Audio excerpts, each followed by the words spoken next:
What's today's date? It is the 4th. Today is the 4th. At 9 o'clock. At 9 o'clock. Alright.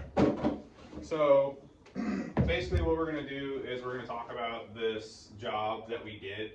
It actually went very well, so it's not a different conversation. But on Monday, because they were going to go do it, I kind of just did the training on that anyways. I understand this is really niche, but it's still good stuff to know, okay? So, what is this? Backflow. Okay, what kind of backflow is it?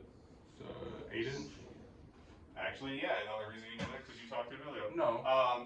So, yeah, but predominantly, what type is this? What's it for? Fire suppression. Okay.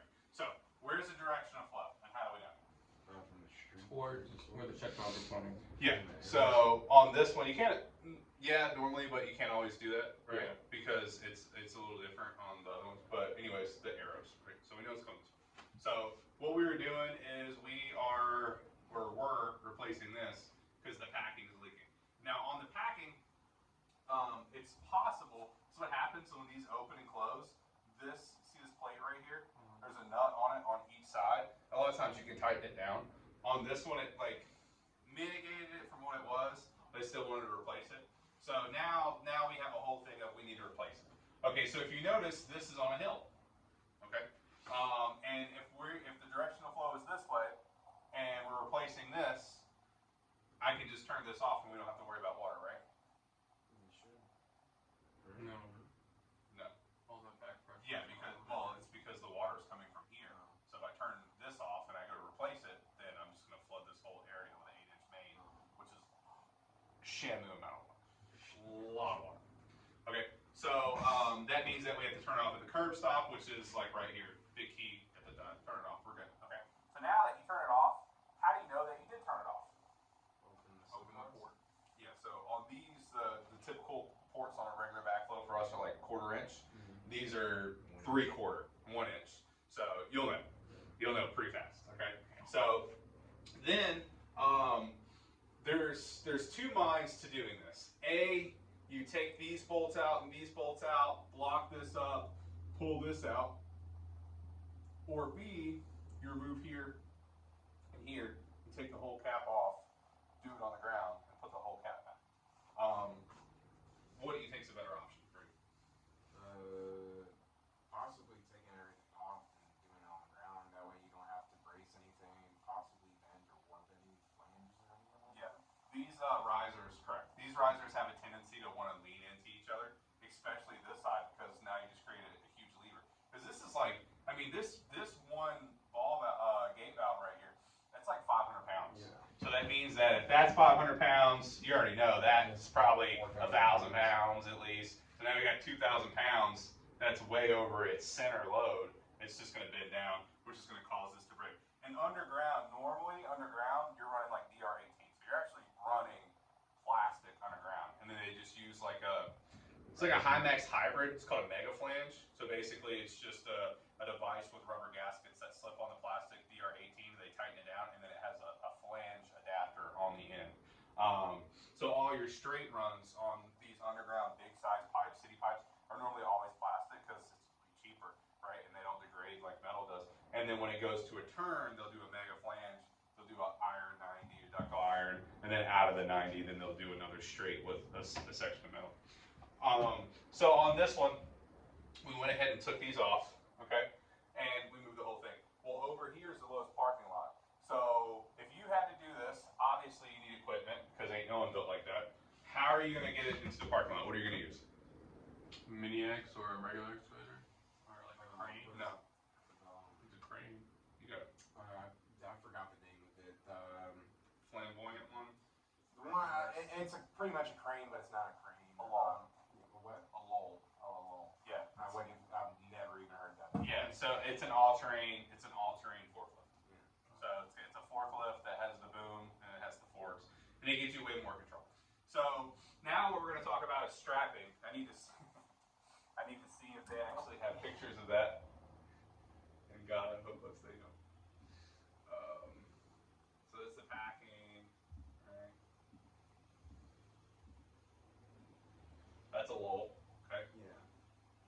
So we'll go back to that just so you guys can see it.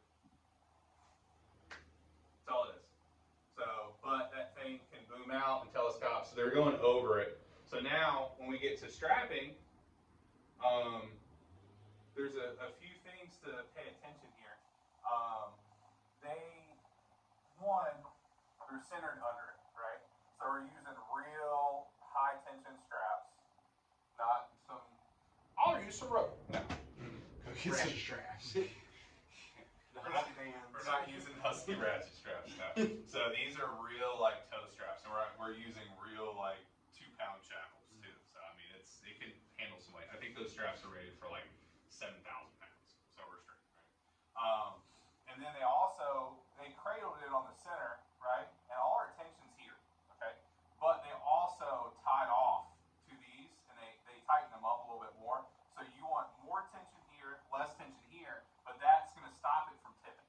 So you're hoping that you can pick it up center, but if something causes it to be off center, this is going to make it not sway. But you don't want to lift from this because this is a mechanical thing. These are solid, you know what I mean? So it doesn't matter you're putting pressure on these. You don't want to just pull, we'll call it 3,000 pounds up by this. Could it handle it? Probably, but let's not mess it up, right? Especially because this one, even though it looks crazy, is better than the one we actually replaced. Because yes, you would assume that we're replacing that, but we actually replaced that. So we removed it. We took all the bolts out and popped it up. And then after we removed it, then what we did, you see how we have our gaskets, right, and our risers. So now you have to clean these faces, right? So you have to clean them good. You have to get all the old debris because the old gas is going to sit on there. And if you look at the one towards the street, you see how you have the all thread sticking up. You use that as a guider, right? So they already had it there. It made it way easier for us. So when you put it back, because you can't just let me shimmy this a little bit. You can if it's hanging. But if it's sitting on there, that's why this is a necessary to have heavy equipment to be able to do this. So now, this is when we had it on the ground. So at this point, now what we're going to do is we're going to remove the bolts here and the bolts on this flange, and then replace this with new gaskets. Now, when you're doing these types of gaskets, there's a silicone grease that you use. You can pick it up from Lowe's, supply houses, stuff like that.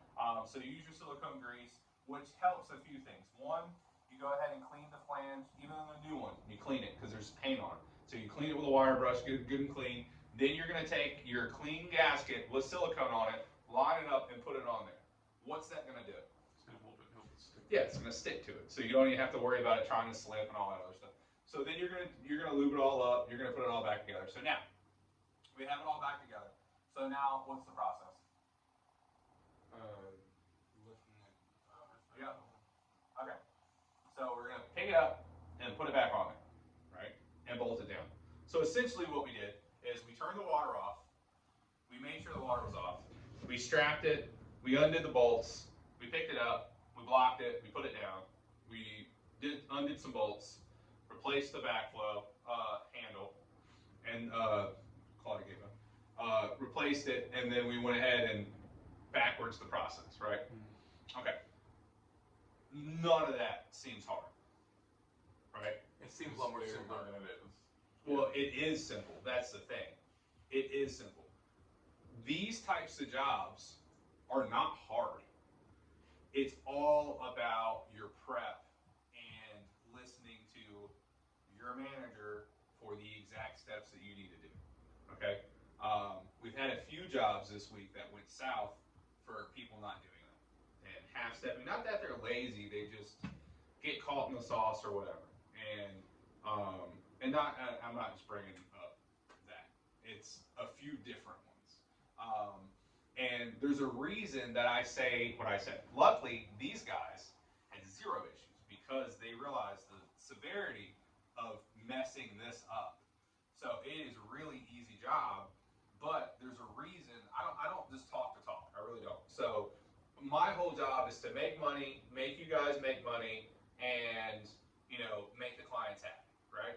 And if you're not using my expertise to get that done, you're probably going to have a tougher time. Not saying you can't get to the same end result, and not saying that some of you guys or most of you guys can bring something good to the table, But there's certain stuff where I've been there. I sat there and argued with a guy last night about venting soldering, and he wanted to argue principle, and I basically had to just shut it down. Of like, listen, respectfully, I've been doing this for 6+ years. I know what I'm talking about. Open this up and vent it. And then he did. And he was like, oh, I work so good. I'm like, crazy how that happened, right? So, sometimes I don't mind explaining myself, but when it's crunch time, if I tell you that this is what you need to do, why would I want to lead you wrong, right? What do I get out of you making a mistake on your job? Nothing. I don't make as much money. I have to stay up later. I have to drive your job. I have to do it for you, right? And then you're upset because I'm upset, and I'll let you know I'm upset because you didn't listen to what I said, right? Because in the end of the day, I've said it 100 times. It's all Legos. That's all we do, right? So just kind of keep that in mind. These guys did a very good job because they understood the seriousness of this. I took the risk and gamble to think they were capable enough. It was Emilio Dante, the helper, that they're capable enough with my directions to do this, and they executed flawlessly. So now, next time that they're up on something like this, it's just like any job that you beast mode, right? You don't care. She's like, I've done this. It's just like this. Blah blah blah. It's cool, right? And sometimes hanging a urinal can destroy you, right? Because it won't see. We've all been there. We're like, what is it? So, something like this, it goes good. It's good to have these jobs that are something that is scary because it's so big or whatever, and it just goes butter smooth because it'll give you a confidence boost. But a lot of that is they paid attention. That's all it was. It was very A to B. So they paid attention, they understood the instructions, and they kept it moving. And then final product. I don't think they did like a, maybe they did like a long sleeve of it. There you go. All right. Best picture ever. I think we see Bigfoot. So, but at the end of the day, works, no leaks, new gaskets, everyone's happy. Didn't flood a store. Makes sense, right? You guys got any questions on that? All right. So what's the moral of today's lesson? Was it about backflows or actually paying attention to following directions? Listen to dad. Listen to dad. You got it.